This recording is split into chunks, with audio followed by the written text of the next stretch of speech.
podcasters, and welcome to Sexplosion. Once again, my name is Caroline Chenier and I'm your coach on all things intimacy, sex, relationships and superconsciousness. This is my podcast teaching you about how to sexually liberate yourself to be confident, spicy and fun around intimacy and sex, along with learning about how to build a great foundation for strong, long-lasting and passionate relationships. It is unfiltered, uncensored, and very truly unexpected. Today's topic is all about sexuality at work. My beautiful guest, Marilyn Burt, and myself will be discussing, is sex okay at work or not? What is the best thing to do if you fancy someone? How to handle unwanted attention, and of course, as always, we'll be sharing our own real stories. So about Marilyn. She is a vice chair and board member of the British Computer Society and the Service Management and ITAM Specialist Group, which includes software asset management. She's also founding director and CEO of Unlock Potential, which delivers energetic services and end results for corporate clients.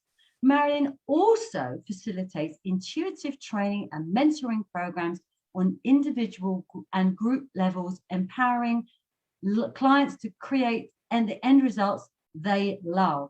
On top of that, Marilyn is founder and leader of Self-Exploration Meetup, where she empowers people to get out of their heady thought processes and create a space for clarity and freedom in order to choose and create stress-free end results.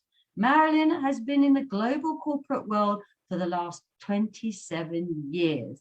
And I also worked in the corporate world for many companies over a period of 22 years as a contract IT systems training consultant. So that makes us both more than qualified to talk about this topic. So Marilyn, a very, very warm and sexy Sexplosion, welcome to you. Wonderful. Thank you very much. Pleasure to be here. Lovely to discuss this crazy topic this morning. Hey? I can't wait. Listen, I really thank you for your time this morning. It's an absolute pleasure having you on. So we've a lot to talk about. So let's jump straight in and start with the very first question. Is sex at work okay or not? Over to you. Yeah. So I've been thinking about this topic, obviously, as we've started to explore the opportunity and thinking about it from two perspectives, which I'm going to probably give both perspectives in each answer as we go through this session today.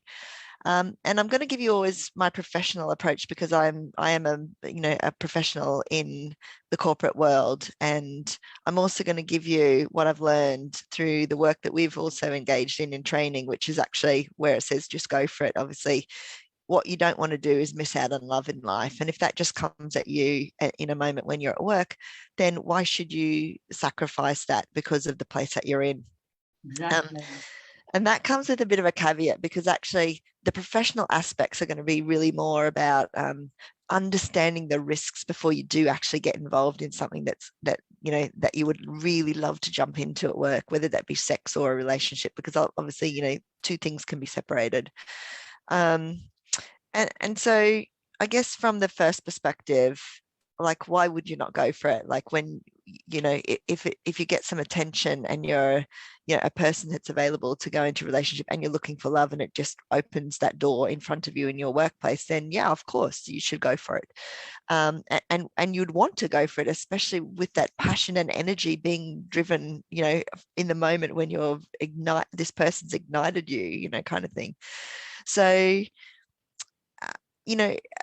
and young people, I think, do this very easily today. Young people are on Tinder and lots of other dating apps. So some of their the way of like thinking about relationships is a little bit different to the way we've all experienced from previous generations, where we've been a little bit more stiff upper lip maybe about the way things are, a little bit more kind of conservative about our approach. And I think there's some balance to be struck in that perspective as well, because different generations are dealing with things completely differently and have different expectations of how things would work. And so I guess from that also perspective, younger people are more involved in just jumping into sex relationships, sex engagements rather than actually long-term relationships as well. So there's a little bit of a difference in the whole experiences that are possible here for everyone. But what I will also add on to that, I'm moving away slightly from the fun and the magic of the love that you can experience there, is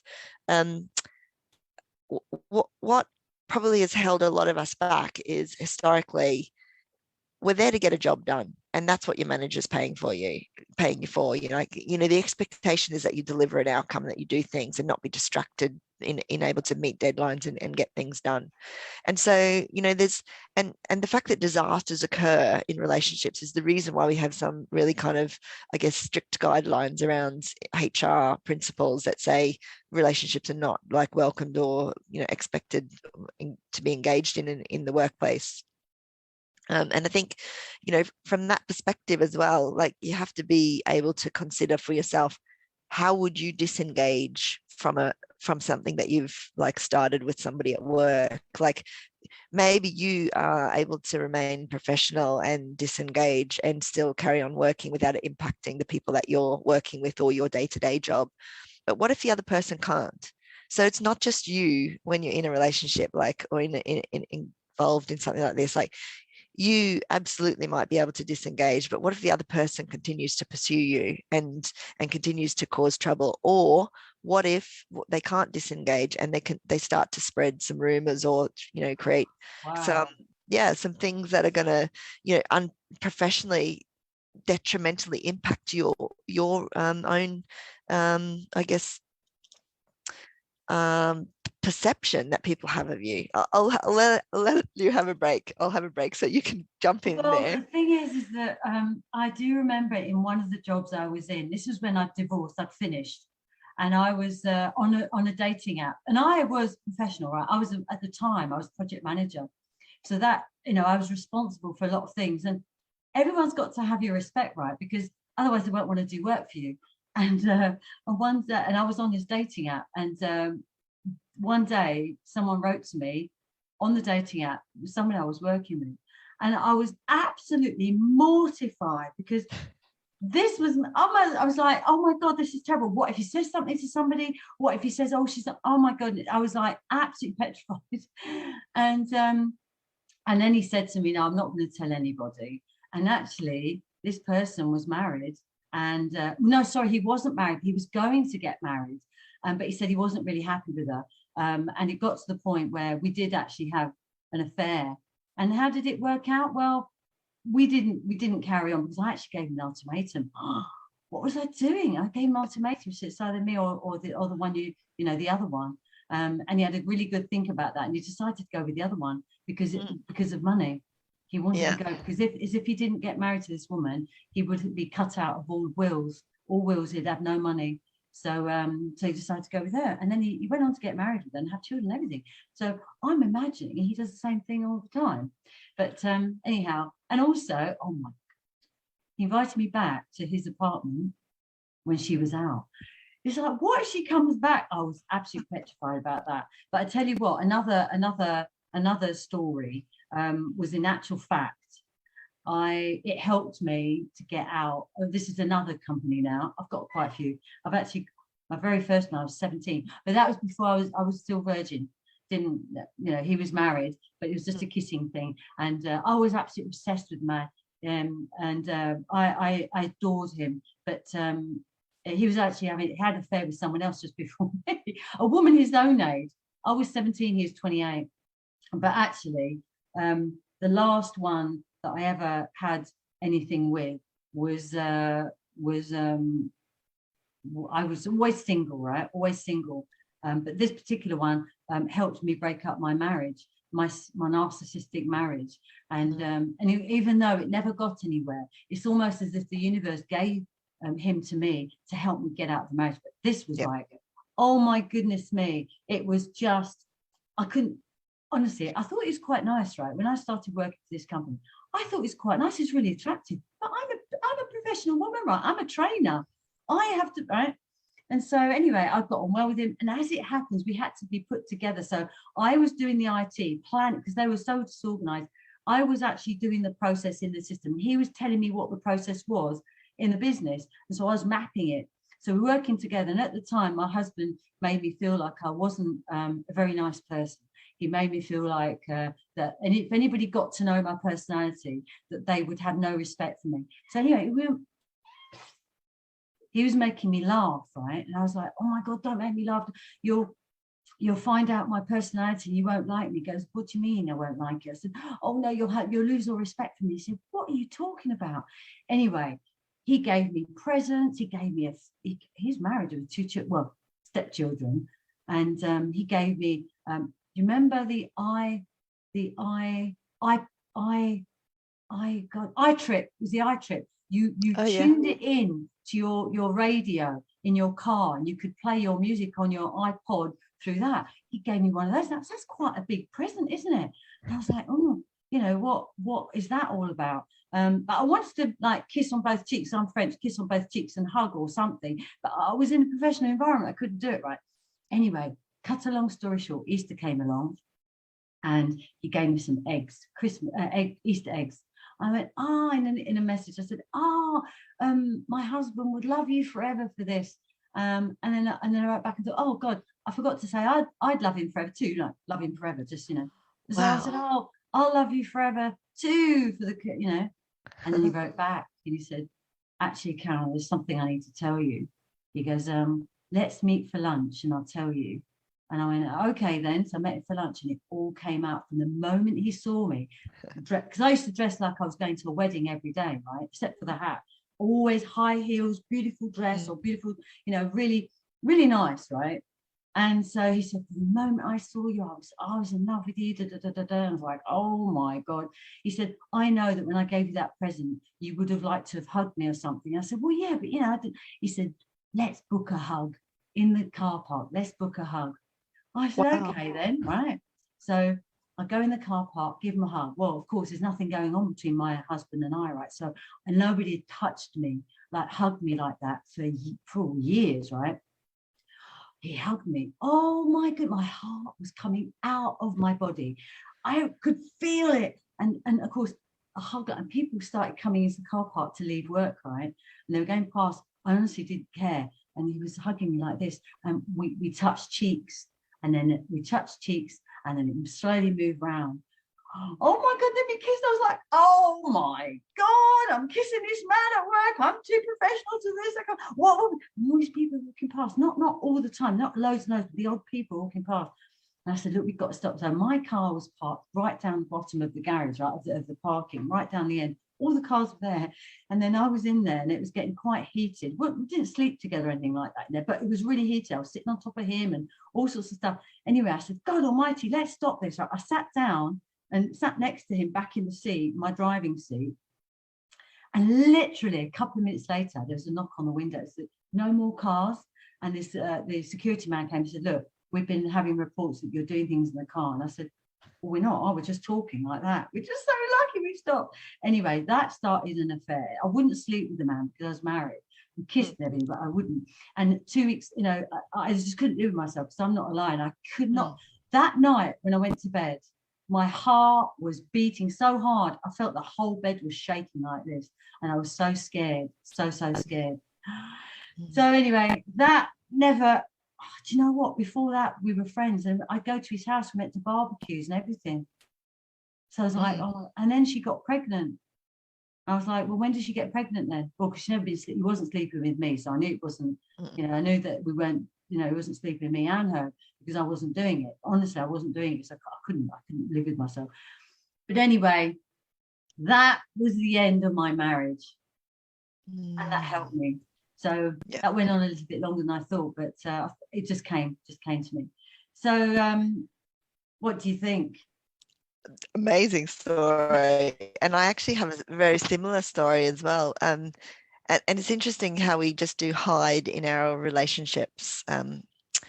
I also did enter into a relationship with somebody, but it was actually after I left work, after I left this place. And it was on my leaving drinks. I actually said to myself, Marilyn, if you don't leave now, you're going to go home with that man tonight. So, and I'd been fancying him before that moment sort of thing. But but in that moment, I also chose that was what I was going to do, even though I was married. So Set the intention, I didn't you? wasn't like you. I wasn't as good as you. I did play up, unfortunately. Oh, I've got other plenty stories where I did play up, you know. But the thing the point that I wanted to kind of draw out from this one is like, I did start seeing this person, like, occasionally after, that evening, extra. And he started talking. I don't even know why we were talking about my marriage or talking about, because I'd left that work, to move to another country. And so this person said to me, Marilyn, you've got to be happy. And that was the one seed or even light bulb moment in my mind after 20 years of marriage that, really cemented the thoughts that I'd had along the way about why I'm in this marriage, when I kept recommitting, going, well, it's good enough for me, it's good enough for now, there's never going to be any domestic violence, I'm in a relationship with a person who's my friend, kind of thing. But it was really a friend, really. I wasn't, my heart wasn't in it, in love, in sexual and loving kind of ways. And so this person just really allowed me to just stop in that moment and think, what actually do I want? And so that came out of a work, involvement as well. So I'm, in one way, I'm quite embarrassed, really, about that, because it was an inappropriate thing to do, because the person didn't deserve to be cheated on. That was unfair. But I was also probably immature, because I entered into this relationship from university. And so, when by the age of 40, I hadn't really broken up with relationships, so I didn't really know how to do it, I suppose. And therefore I did it all the wrong ways and created quite a mess, after this, with this messy Wow. engagement that I'd had, from, this workplace involvement, which dragged on for longer than it should have, because of the excitement, and the passion, about in that moment, or in those moments together. But I was seeking that moment rather than what I was really getting from it in the long run. But it also helped me to end my relationship as well, because I Wow. finally realized that actually I had to choose me. Yeah, that's the thing, you see. And the other thing that I think fuels um, sexuality at work, and when you fancy someone, is that really you shouldn't be doing it, and that makes you want it more. And that's what happened with this man at work. This one that helped me finish my marriage. It was a forbidden love. It shouldn't Yeah. happen. I was married, he was married. It was forbidden. Yeah. And he actually gave me the tune. He said, you should listen to this. It was by Madonna, called Forbidden Love. So every time I hear that, it reminds me of him. But in actual fact, years later, he contacted me and came out with a load of stuff. And I said, yeah, but that's not true, because you said this and you said that. He was a Scientologist, actually, weirdly. Okay. But, apart from him, any other kind of relationship I've ever had, and I don't mean relationship, it's never been that was the only one that was like a relationship. All the other times it's been like fun, and I've never ever wanted anything more than that. So it was fine. And as long as I made it very clear at the beginning what I wanted, it was okay. And the thing is, back to one of the things you said earlier, where you said, if it takes over your life, if you make it, if you start thinking about it all the time and stop being professional.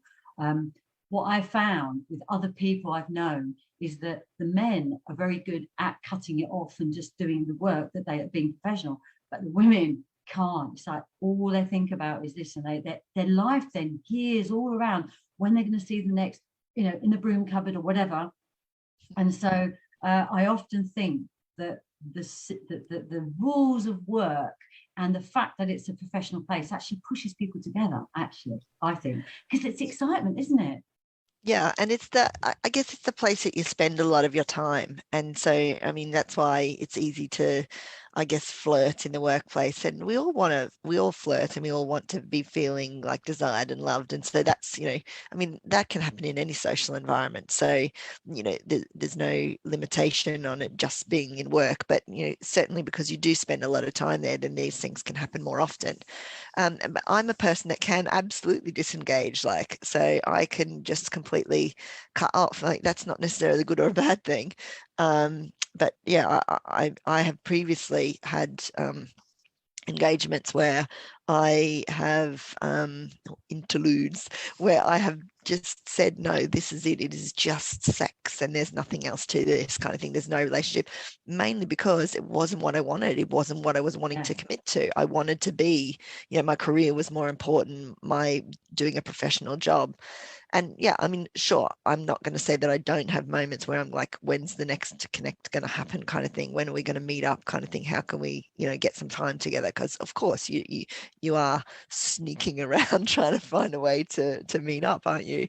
Which is the excitement of it, because like you said, it's hidden. It's like, the risk of being caught is quite, I guess, energizing is probably the right word for it. Yeah, so it's, and I think this is the thing, is like,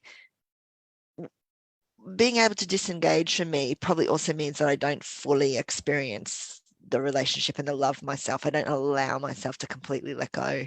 And that's one of the things that, I'd say the risk to me of not being professional would stop me from going into a relationship or, engaging in something in the workplace. Yeah, see, I'd be tearing myself apart because I know it's wrong. I know it's wrong. And the thing is, you see, is if they come towards you more, it's like, what do you do? Like, okay, so the next topic was going to be how do you handle unwanted attention? Now, I in one of my jobs, my boss, not my immediate boss, but the one above him, we all went out one day, all of us in a group. He organized, as soon as I joined, well, first of all, I was in my interview, and I remember he wasn't really interested in everything I was showing him in the interview, all the things I'd done.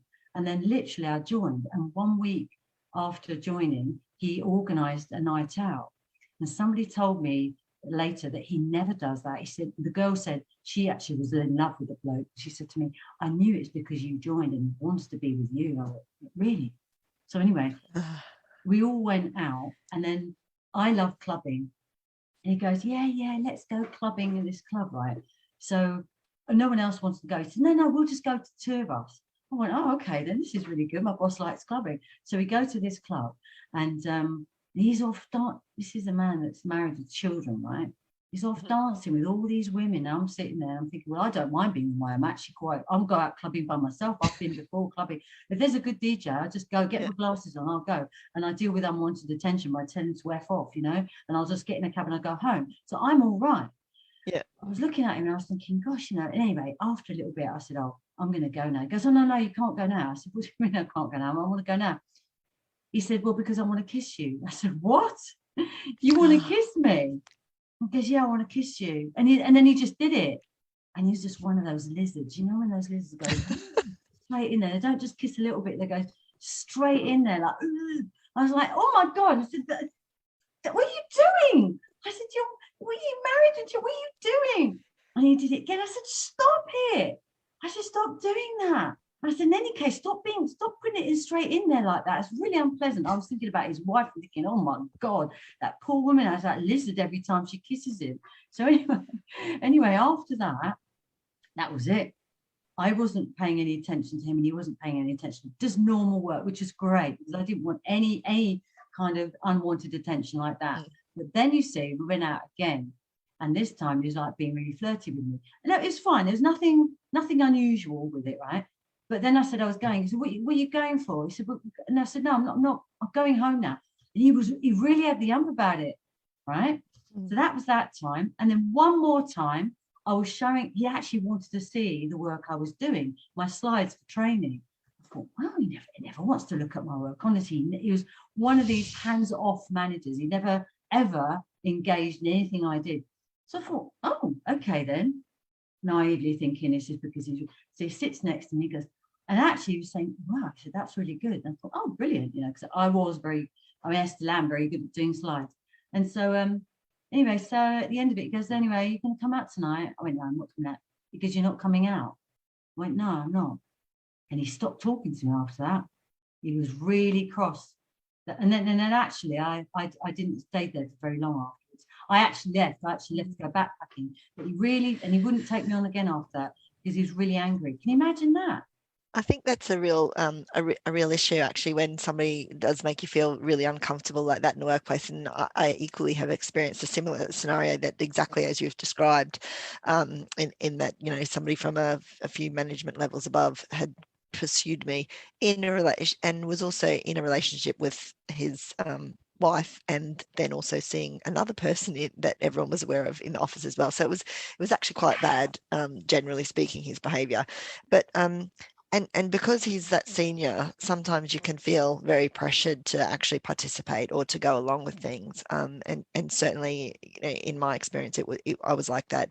And I would say it's really difficult sometimes to set boundaries.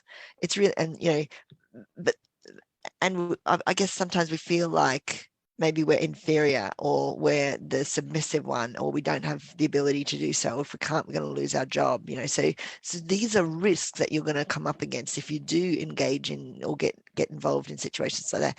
It's actually not right for somebody to put you into a situation like that, you know. I mean, No, it's unfair. But we do find ourselves in situations like that. So what would be my advice on how to handle that sort of situation? What I'd say is, the first time you set a boundary and you back yourself and give you permission to do that is the moment that you'll grow up here, and the moment that you can go, you know, someone's treating me like a child, and actually I'm an adult, and I'm allowed to set boundaries, and I'm allowed to say, you know, back off, or I'm allowed to say, no, I'm not coming out tonight. Like, that man made you feel uncomfortable when you said you're not coming out tonight. And when it starts to get to a situation like that, you really do need to set boundaries. And if you're struggling to do it on your own, get a friend or a colleague to help you do it. Because the first time you do it will release you from that shackle that you're holding yourself there with that shackle, you know. Yeah. And you're allowed to say no.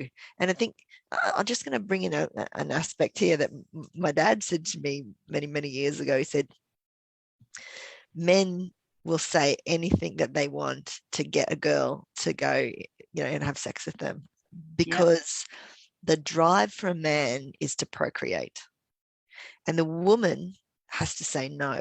Because if the woman doesn't say no, you know, there'll be massive population explosion, for example. Obviously, you know, you can see that in animal kingdom as well, in places where the female comes on heat and doesn't have a choice. And I had an experience of this actually when I was in Australia 2 weeks ago, or a week ago. I was there for 3 weeks with my dad, and there was kangaroos that live on Dad's farm, and they were at the house. And I've experienced this before.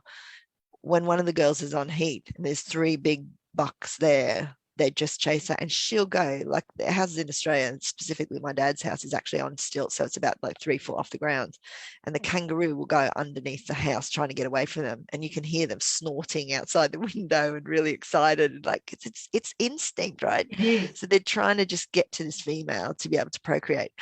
And so, you know, when my dad sort of said this to me, it's like, you have to push back, you have to be an empowered woman, and you have to be able to go, I want this for me, and I'm going to actually set that boundary, so not to get into a place where you're going to be taken advantage of or abused, or feel like you have to leave a company because of your behaviors, you know, because of something that you maybe didn't.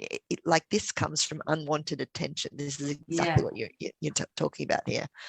And so get help if you need somebody to help you put that boundary in place if you're struggling to do it. Yeah. You know? For me, I think the younger you are, the more vulnerable you are. You know, it's only when you get older, like now, in your 40s, that you get stronger to be able to say no. I was in my 40s, and when I said I didn't want it, I really meant it, and I didn't want it. I allowed him to kiss me. And that was it. I didn't want any more than that. But you know, I always think of Marilyn Monroe, you know, in situations like this, because she slept her way to the top because she felt she had to get somewhere. Isn't that sad? You know, luckily times have changed and women are a lot more aware now of that kind of, well, especially with what's his name, that man, that dreadful man that was arrested recently. What was his name again? Epstein. That's it. Oh. Not just him, the other one before that, that producer. I can't remember his name. Yeah, you know what I'm talking about, though? The one that Weinstein. Yes, both got Stein on the end of their name. Yeah.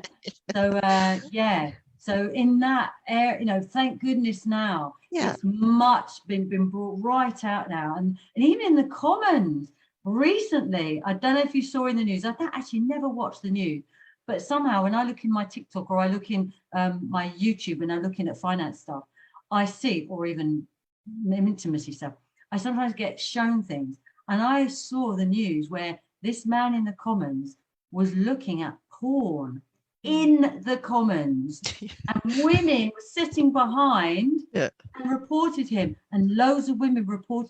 How can any man sit there in the middle of doing his job in the politician and look at porn like that when other people can see? I reckon he wanted them to see it. He wanted them to see what he was doing. He's attracting them in some way. That was one of his strategies, I suppose. Can you believe it?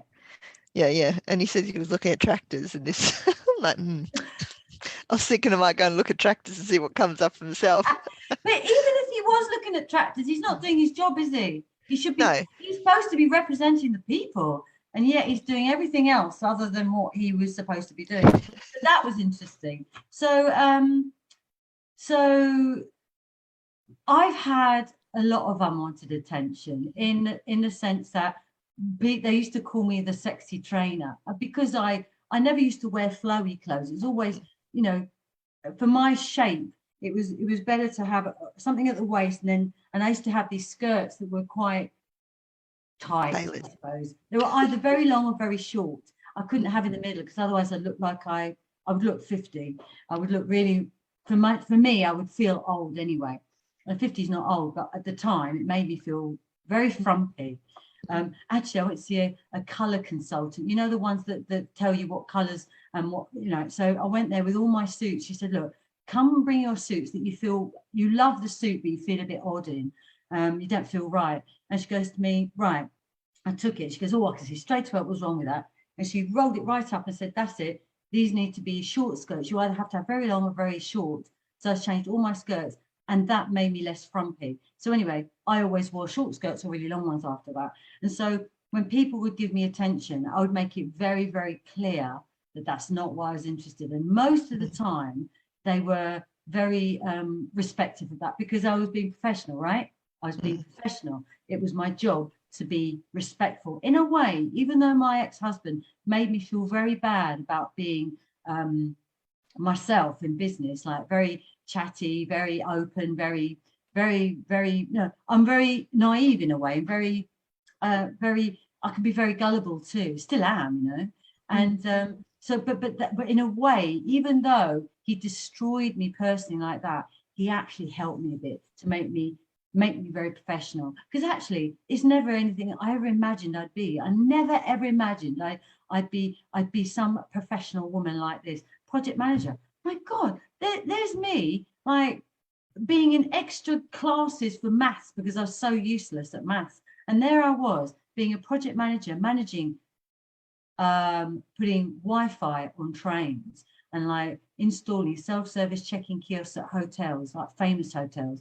I'd be installing self-service ticket vending machines for all the tube stations in London. I was like, how has that happened that I'd be so professional? But I have to admit, it's thanks to my husband that he made me that professional too. So I can never regret my horrible marriage. There was a lot of violence and manipulation, all sorts of stuff like that, and verbal abuse. But I actually can thank him too for helping me get to where I went, because I've never got there. But the other thing, of course, I wanted to ask you is what about affairs? I mean, what? Go on. I can see your eyes rolling. Tell me. Oh gosh, you know, it's interesting because like affairs already say I cheated, you know, I did something wrong. And, you know, they're exciting and they're fun, and you just go with those moments of passion. And so I have had some earlier in my career when I was working in Australia, for example. And one of them, it went on for a little while, and it was great. It was great while it lasted, but I was always able to go, I'm going to stick with my marriage. That's what I'm after. Like, I'm not. And I actually said that to the person at the end. I was like, I'm not. That the person was actually interested in more. And I said, I have to end this now because I can't give you more. I'll never, ever leave my marriage, And so, but why did I do that? Because I think that's the thing that, why can I be distracted when I'm in a relationship like that? And that's because I wasn't in the relationship that I wanted to be in, or that I was actually really engaged in, and that I really Very good loved. point. Yeah. And so, I mean, if you're starting to see or get involved in affairs, then maybe that's a really You know, good don't you? sign to actually start to look at why you're doing what you're doing in your marriage, because playing outside means you're not happy inside, Absolutely. and like you talked about earlier, that man stayed and he chose that relationship because of the money. I mean, that's exactly what I was doing. I was like, this is professional, this is appropriate, this is the right thing to do, this is my marriage, this is, it would be wrong for me to leave. I've got to do the right thing by society and by other people. But what I was never doing from the very beginning is going, what is in my heart, and what would I love, and what would excite me, and what would, ignite me, and what, and give myself love and the passion that comes with that excitement in a real relationship. And so, that's where the excitement comes in an affair. Yeah, you know what? I was talking on one of my other Sexplosion podcasts with the psychotherapist called Vashti Hodge, and she was saying she cannot ever have a relationship with a client. Never, ever, ever. Mm. And I was like, what if, like you're saying, what if that is the love of your life? Yeah. What if? I mean, Yeah. that's it. She can't do it. But look at people like Macron and his wife. She was his teacher, wasn't she? That would be a forbidden thing, but that happened. There's another one. I can't remember the other one, but what about teachers? That's professional. You should never. And I actually remember somebody from my past at school being with a teacher. Mm. Mm. We were young. That should Yeah. never have happened. No. Yeah. So that was pretty bad. I can't say anything about that because she may watch this and I don't want anything to happen. But my God, when I think about that, wow. As soon as the woman was having a child, then she said, no, let's stop this. And all this girl ever wanted was to get married and have children. And to this day, she never got married and she never had children. She's with someone, but that person's already got children, so she never had any. So it's very sad when things don't work out and you don't ever get what you want, But you know what, Marilyn? I always imagined from like, I don't know what age I was, must have been 17. I imagined that I'd be, move out of home into this man's home and I'd be his wife and I wouldn't have to worry too much about work. And of course, I got to 26 years old. That never happened and I had to leave. But you know what? That's happened right now. And the man I'm with now, my husband, I am not interested in the slightest with anybody. In fact, and I had a dream the other night that a friend of mine said, yeah, I went to a party. She goes, yeah, Karen, I've sorted you out with Alexander. Yeah, Alexander. I said, who's that? She goes, oh, someone that you fancied ages ago at one of my parties. Yeah, I brought him in so that you can have him for tonight. I was like, what? What are you doing this to me for? I just want Greg. That's all I want. And in my dream, it's like, that's all I want. So it's amazing. Back to what you were saying. When you want what you want in your heart, you've got to go for it. But it has to be what you want, right? It's got to be what you really want. And you know what? We only have one life. One life. And I know so many women that are so unhappy deep inside. And they stay with their partners because it's safe. Because getting into the unknown is too dangerous. It's like, what am I going to do? What about money? The ego starts to play on their mind. Oh, I haven't got any money. Or what will I do for a job? What if my family don't talk to me? That's another one. So, you're absolutely right. It's the pain that of hurting someone else that makes some of us choose to be the one that suffers, to take the pain away. Because actually, and this happened, I worked with my husband in one organization, and we worked really well together. We were already married and we'd already been together, and so it wasn't a problem. And happy to touch on that a little bit later if we have time, how that worked well. But when it came to the end of my marriage there, lost my train of thought. Sorry. What was the story you just said? The fact that you've got to have it, it's got to be what you want in your heart, because we're all unhappy, all of us. There's so many women are unhappy. Yeah. And so for me, when it got to that point of ending my marriage, my husband was absolutely in love with me. And when we had this, when we were breaking up, and I actually said to him at one point, I said, if I stay in this marriage, one of us will be happy. If I leave this marriage, one of us will be happy. But I have to choose me. And that was the first time I chose me, because the rest of the time I was choosing him. Yeah. And so I did. That was a point where I actually went, I'm never going to be happy in this relationship. It wasn't the relationship that I wanted to be. It wasn't the love of my life, and so, I chose me at that point, and that was very hard. And it's always about how hard it is for us to leave. And so flow this back into a work situation. Imagine that you get caught into a situation like that, where you don't want to hurt the other person, or you don't want to hurt the people around you by maybe they're aware of what's going on. And so you stay in something that you shouldn't, and you keep hurting yourself. Like, we have to be able to go, I choose me, and actually just go to the other person, I'm sorry. It comes back to that, saying no at the beginning, that like when I was talking, that like my dad said, women are the ones that have to say no. And it's really tough, because we want to engage, we want to have fun, we want to have sex and passion equally, and we love it when we do, in those moments where it's fantastic. And so you want to not miss that opportunity and have that. So it's easy to go along with situations where you can possibly have that, or the desire for that might be, what you're going for.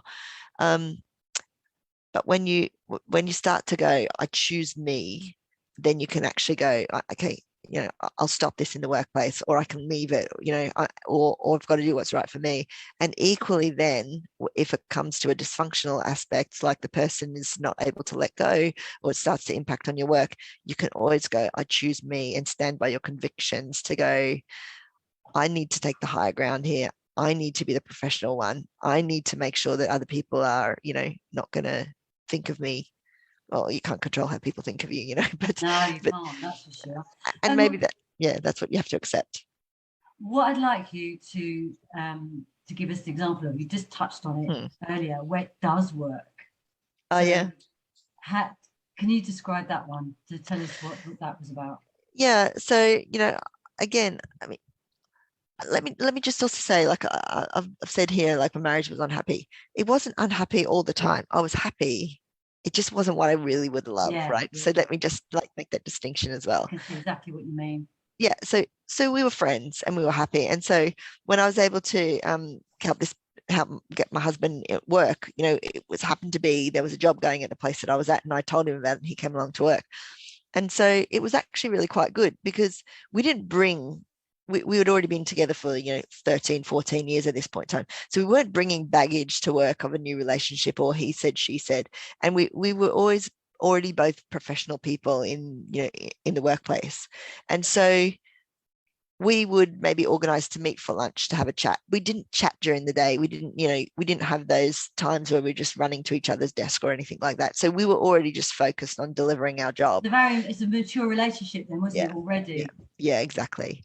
And so we would meet up after work, like with other people, and have some drinks, or we would meet for lunch every day just to catch up, or kind of thing, or we'd travel home together and we'd travel into work together. So it was working quite well there. And there was no, people couldn't play us off against each other, because we had a solid relationship from that perspective as well. No gossip, right? No gossip. Yeah, no.